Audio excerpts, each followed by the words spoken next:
Hello you all, welcome to our channel Skill Book. आज हम अपनी वही वाली सीरीज को कंटिन्यू करते हुए जिसमें हम क्वेश्चन पेपर डिस्कस कर रहे थे, आगे के कुछ क्वेश्चंस डिस्कस करने की कोशिश करेंगे। तो हमने 50 तक क्वेश्चन कर लिए थे अराउंड, आज 51 है। 51 से स्टार्ट करेंगे, तो शुरू करते हैं। पहला क्या कह रहा है, which among of the following is an insulator. इनमें से इंसुलेटर कौन सा है, कि मतलब क्या चालकता होता है ना, कंडक्टर, तो उसका उल्टा क्या है, इंसुलेटर, जिसमें से हमें इलेक्ट्रिसिटी पास नहीं हो सकती। कंडक्टर दो तरीके के होते हैं, हमने पिछली बार भी बात कर ली थी। एक कंडक्टर ऑफ हीट भी हो सकता है और एक इलेक्ट्रिसिटी भी हो सकता है। तो इलेक्ट्रिसिटी वाले को भी कंडक्टर बोलते हैं और हीट वाले को भी कंडक्टर बोल सकते हैं। हीट और इलेक्ट्रिसिटी वाले हमने बात कर चुके हैं। इसका उल्टा क्या हो जाएगा, इंसुलेटर। तो इनमें से पूछ रहा है इंसुलेटर कौन सा है। तो हमने पिछली बार ही बात की थी कि कॉपर की वायर होती है तो वो कंडक्टर हुआ, इंसुलेटर नहीं हुआ। एल्यूमिनियम भी कंडक्टर हुआ और सिल्वर भी कंडक्टर हुआ। इन तीनों की वायर्स हम घरों में या फिर कमर्शियल पर्पस में यूज करते हैं, है ना। तो ये तीनों गलत हो गए। Mica is the correct answer, कि माइका है इनमें से इंसुलेटर है। आगे बढ़ते हैं। आगे कह रहा है, which rubber is used as a insulator for power cables and control devices. Control wires के लिए कौन सी हम रबर यूज करते हैं, तो सिलिकॉन के रबर हम ज्यादातर उसके अंदर यूज करते हैं। सिलिकॉन हम सेमीकंडक्टर्स में भी यूज करते हैं। सेमीकंडक्टर्स में सिलिकॉन और जर्मेनियम दोनों एज अ सेमीकंडक्टर यूज किया जाता है। इसकी हम वायर्स भी बनाते हैं, इंसुलेटिंग केबल्स। आगे कह रहा है, which alloy steel is used to make permanent magnets. Permanent magnet, दो तरह के मैग्नेट है ना, परमानेंट और टेम्परेरी। तो परमानेंट बनाने के लिए हम कौन सा स्टील यूज करते हैं, तो कोबाल्ट स्टील हम यूज करते हैं परमानेंट मैग्नेट बनाने के लिए। सही है क्या? हाँ सही है। अगला क्या कह रहा है, 54। ये कुछ चीजें आपको याद करनी पड़ेगी, बाकी सबके लिए हमारे पास फॉर्मूला और वैसी चीजें हैं। कह रहा है, which insulator is used in overhead lines. कौन सा इंसुलेटर हम इनमें से ओवरहेड लाइंस में यूज करते हैं, तो प्रोक्लीन करके एक इंसुलेटर है, उसको हम ओवरहेड लाइंस में यूज करते हैं। तो प्रोक्लीन इसका आंसर हो गया। पीवीसी हम वायर्स वगैरह में भी यूज करते हैं। रबर, माइका, ये सारे इंसुलेटर्स हैं, पर प्रोक्लीन को हम यूज करते हैं एज अ ओवरहेड, जो वहां से लंबी लंबी ऊंची तारें जाती हैं उसके अंदर। अगला क्या कह रहा है, which insulating material is used for making switches. तो बेकलाइट और मेलामाइन जैसी चीजें होती थी, हमने 7th 8th क्लास में भी पढ़ी है। तो Bakelite is used for making switches. अगला क्या है, 55 के बाद 56। ठीक है, तो नेक्स्ट क्वेश्चन देखते हैं आगे से। अब क्या कह रहा है, what is the term as a quantity of matter contained in a body. कि कितना मैटर है उस बॉडी के अंदर, उसे हम कहते हैं 1 2 3 मास। ठीक है, वॉल्यूम आपको पता है, ऐसे निकालते हैं length into breadth into height से, यानी कि मीटर इंटू मीटर यानी कि मीटर क्यूब इसकी यूनिट होती है। और मास हमारा द्रव्यमान कहते हैं। इसी द्रव्यमान को धरती कितनी तेजी से खींच रही है, कितने एक्सेलरेशन से खींच रही है, तीव्रता से, वो हमारा वेट हो जाता है, जो कि इसके अंदर मेंशन नहीं है। डेंसिटी की हमने बात कर ली थी, रो से डिनोट करते हैं, मास बाय वॉल्यूम होता है। ठीक है, तो ये सारी चीजें हमने डिस्कस कर ली, आगे भी शायद काम आ जाएगी, दिख रहा है जहां तक। ठीक है, तो क्वेश्चन नंबर 64 का आंसर हमारे पास क्या हो जाएगा, मास, द्रव्यमान। Quantity of matter contained in the body is known as मास।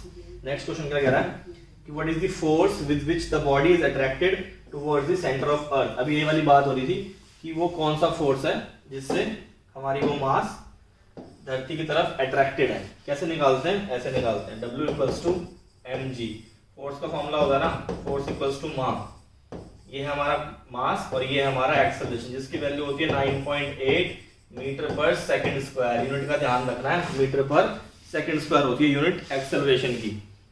जो 9.8 वैल्यू है इसकी, इसी a की जगह हमने g लिख दिया, क्योंकि ये 9.8 ही रहने वाला है हर जगह पे, पोल्स को छोड़कर। वहां पे इसकी वैल्यू ऑलमोस्ट 10 के बराबर हो जाती है, तो थोड़ा सा हमारा वेट वहां पे फ्लक्चुएट कर जाएगा, बट मास वही रहेगा। तो यहाँ पे क्या कह रहा है कि उस कौन सा फोर्स है जिससे बॉडी अर्थ की तरफ अट्रैक्टेड है। तो हमारा ग्रेविटेशनल फोर्स है वैसे तो, पर उसको निकालेंगे कैसे, या उसको बोलते क्या है, उसे ही तो हम वेट बोलते हैं अपना। तो यहाँ पे W लिखा है, इस W का मतलब ही वेट है, भार है। तो भार इसका उत्तर हो गया। तो weight is the answer. Volume density की बात हो चुकी है। क्वेश्चन नंबर 66 देखते हैं। अगला कह रहा है, what is called mass per unit volume. मतलब यानी कि मास पर यूनिट वॉल्यूम का मतलब क्या है, मास पर यूनिट वॉल्यूम। अभी ऊपर ही लिखा हुआ था पिछले वाले पेज में, मास बाय वॉल्यूम क्या होता है, डेंसिटी। तो डेंसिटी इसका करेक्ट आंसर हो गया। 67 क्या कह रहा है? कह रहा व्हाट इज द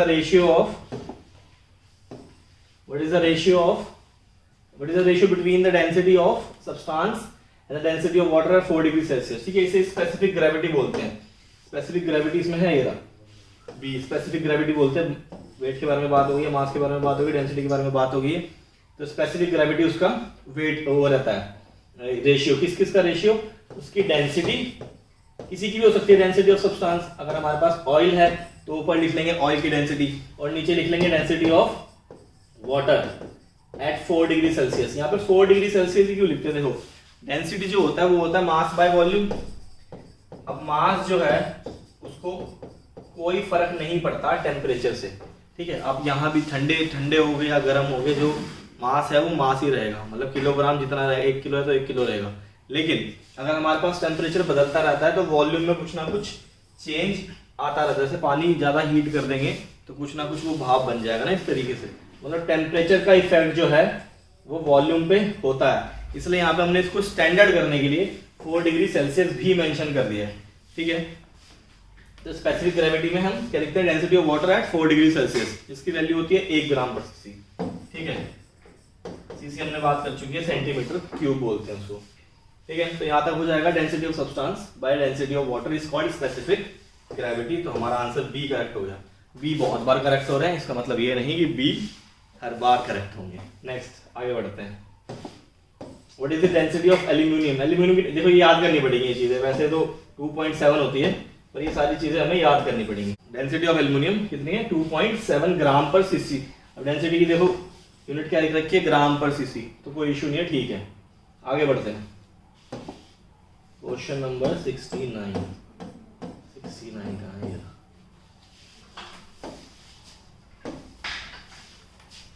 ठीक है, अब क्या कह रहा है? वाह, इसमें टी गायब हो गया। What is the mass if the density of body is something something. 7.6 gram per CC आपको दे रखी है डेंसिटी, और वॉल्यूम आपको दे रखा है 25 सीसी दे रखा है। सीसी आपसे पूछ क्या रहा है? मास। तो वही वाली बात है, density equals to mass by volume.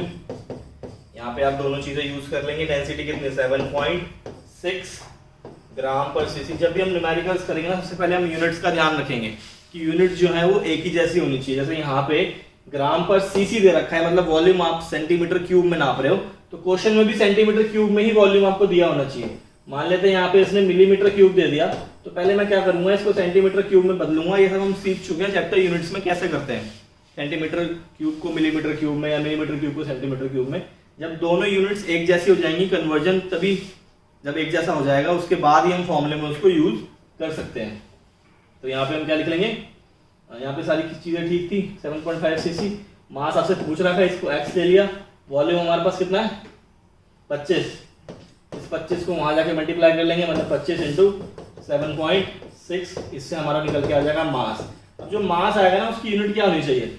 उसकी यूनिट वैसे तो हमने किलोग्राम देखी है मास की, हमेशा केजी में नापते हैं, लेकिन यहाँ पे इसने क्या कर रखा है? ग्राम पर सीसी। मतलब इसने मास जो नापा है वो ग्राम्स में नापा है, तो जो आपका आंसर आएगा वो भी ग्राम्स में आएगा। तो यहाँ पे सारे के सारे आंसर ग्राम्स में ही दे रखे हैं, तो यहाँ से कैलकुलेट कर लेंगे, बड़ा इजी है। आगे बढ़ते हैं। 69 के बाद है 70 क्या कह रहा है?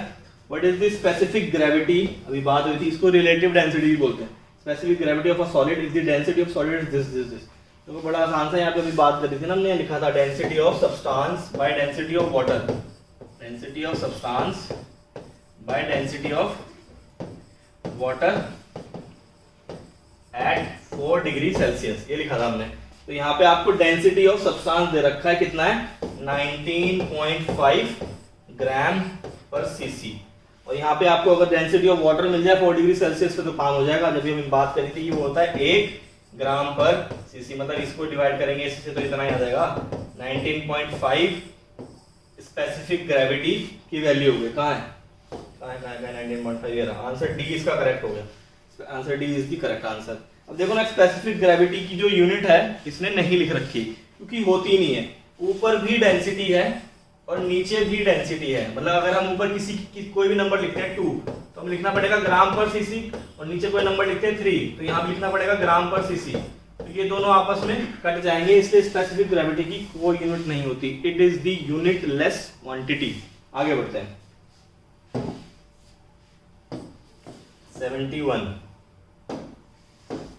70 में क्या कह रहा है, what is the density, R से डिनोट कर रहा है उसे, in gram per cc if iron cube, iron का एक क्यूब है, क्यूब और क्यूबॉइड क्या होते हैं, क्यूब बना होते हैं स्क्वायर से और क्यूबॉइड बने होते हैं रेक्टेंगल से, बेसिक सा डिफरेंस है।